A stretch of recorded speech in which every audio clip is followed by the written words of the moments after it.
Matahari mulai condong ke barat, memberikan warna jingga ke seluruh kampung. Di sisi jalan kecil yang penuh debu dengan gerobak sederhana yang bertuliskan Cilok Mantap Rasa, berdirilah seorang pemuda tampan bernama Rian. Senyumnya memikat siapa saja yang lewat dan tidak butuh waktu lama hingga gerobaknya dikerumuni oleh pembeli. Gadis-gadis muda di kampung itu tak pernah melewatkan kesempatan untuk mengobrol dengannya, meskipun hanya untuk membeli seplastik cilok. Namun Rian tetap ramah kepada semua orang, seolah tak menyadari betapa ia menjadi pusat perhatian. Tak jauh dari sana, seorang gadis bernama Nina berjalan terburu-buru sambil membawa keranjang berisi hasil panen singkong. Dengan langkah cepat, ia menyeberangi jalan sempit menuju pasar. Rambutnya yang kusut terikat asal-asalan, sementara bajunya terlihat kotor karena bercampur dengan tanah kebun. Keringat membasahi dahinya, tetapi ia tidak peduli. Hanya satu hal yang ada di pikirannya, menjual singkong ini sebelum malam tiba, agar ia bisa membeli obat untuk ibunya yang tengah sakit. Saat Nina menyeberang, tanpa sadar ia menabrak sesuatu yang keras. Bruk! Terdengar suara gerobak bergeser, diikuti jeritan kecil dari beberapa pembeli. Nina terjatuh dan singkong-singkong yang ia bawa berguling ke jalan. Saat ia mendongak, ia melihat gerobak cilok Rian miring sedikit, dengan beberapa cilok tumpah ke tanah. Warga yang melihat kejadian itu mulai bergumam. Beberapa menyalahkan Nina karena ceroboh. "Maaf, saya tidak sengaja," kata Nina dengan suara gemetar. Wajahnya memerah, menahan malu karena semua mata tertuju padanya. Ia buru-buru mencoba mengumpulkan singkongnya yang berserakan, tetapi tangannya gemetar, membuat pekerjaannya terasa lebih sulit dari biasanya. Namun, Rian tidak marah. Sebaliknya, ia dengan tenang menenangkan para pelanggan yang mulai mengeluh. "Tidak apa-apa, ini cuma cilok. Saya masih punya banyak di panci," katanya sambil tersenyum. Rian lalu berjongkok dan membantu Nina memunguti singkongnya. "Kamu tidak apa-apa, kan?" tanyanya lembut. Nina menatap Rian dengan bingung. Ia tidak menyangka pemuda tampan itu akan bersikap sebaik ini. "Saya baik-baik saja, maaf soal cilokmu. Pasti aku sudah membuatmu rugi," jawab Nina dengan kepala tertunduk. Ia merasa sangat malu, apalagi beberapa gadis yang mengantri cilok mulai menatapnya dengan tatapan mengejek. "Tidak usah dipikirkan, cilok bisa dibuat lagi tapi singkongmu ini lebih penting, kan?" balas Rian sambil tersenyum.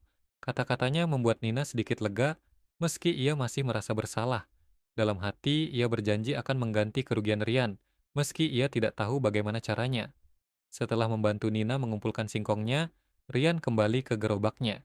Namun, sebelum Nina pergi, ia berkata, "Tunggu sebentar." Rian mengambil plastik kecil berisi cilok dan menyerahkannya pada Nina. "Ini untukmu." Gratis, Nina terkejut.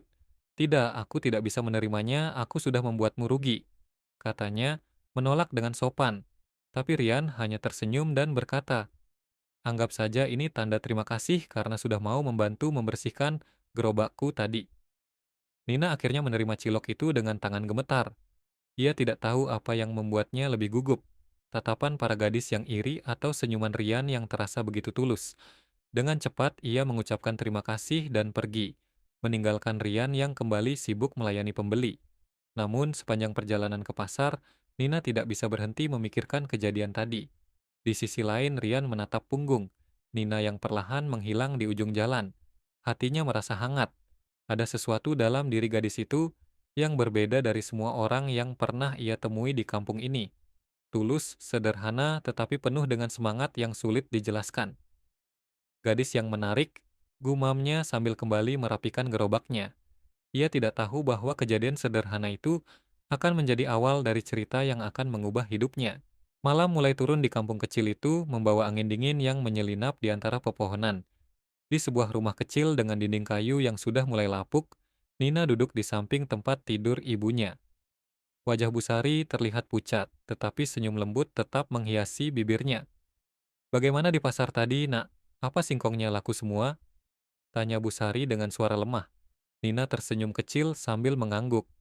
"Laku, Bu, dan aku juga dapat sedikit rezeki lebih," jawabnya sambil menunjukkan plastik kecil berisi cilok yang diberikan Rian.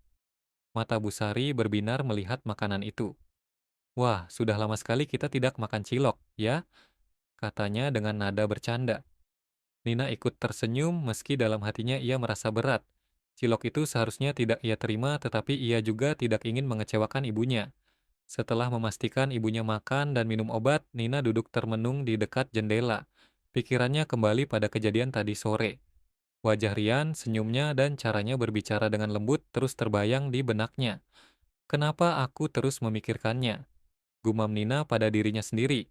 Ia menggeleng pelan, mencoba mengalihkan pikirannya. Dia pasti hanya bersikap baik karena kasihan, pikirnya, mencoba menenangkan hatinya. Di tempat lain, di sebuah pondok kecil yang disewa Rian selama di kampung, Rian sedang membereskan gerobak ciloknya. Ia duduk di kursi sederhana sambil menatap ponselnya. Layar ponsel itu menampilkan pesan dari ayahnya, Pak Hartono. Bagaimana kabarmu di sana? Jangan lupa waktu kamu tinggal 2 bulan. Setelah itu, kamu harus kembali dan menjalankan perusahaan. Bunyi pesan itu. Rian menghela napas panjang. Ia tahu bahwa hidupnya sebagai pedagang cilok hanyalah sementara. Ayahnya mengirimnya ke kampung ini bukan untuk bersenang-senang, tetapi untuk belajar hidup mandiri. Namun, semakin lama ia berada di sini, semakin ia merasa betah.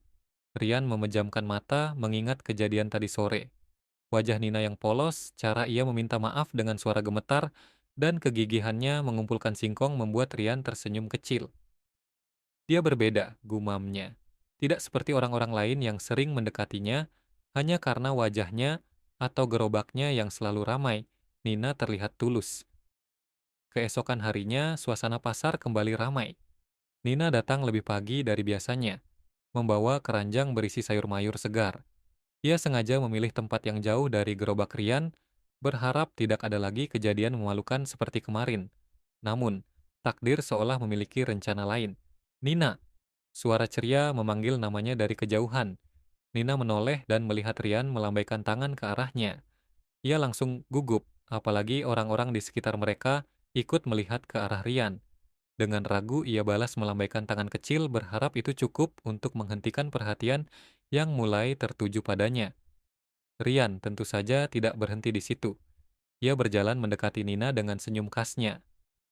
Pagi Nina, gimana singkongmu kemarin laku semua kan? Tanyanya santai seolah mereka sudah lama berteman. Nina mengangguk pelan merasa pipinya memanas. Iya laku, terima kasih sudah membantu kemarin. Jawabnya dengan suara lirih. Beberapa orang mulai berbisik-bisik, terutama Dina, gadis paling modis di kampung itu. Ia berdiri tak jauh dari mereka, memasang wajah kesal sambil melipat tangan. Kenapa sih Rian harus memperhatikan dia? Dia itu cuma gadis kampung biasa, gumam Dina dengan nada iri. Rian tidak peduli dengan bisikan itu. Ia malah menatap Nina dengan penuh minat. Kalau butuh bantuan lagi, jangan ragu bilang ke aku, ya, katanya sambil tersenyum. Nina hanya mengangguk lagi, tidak tahu harus berkata apa. Dalam hati, ia bertanya-tanya kenapa pemuda seperti Rian mau bersikap sebaik itu padanya.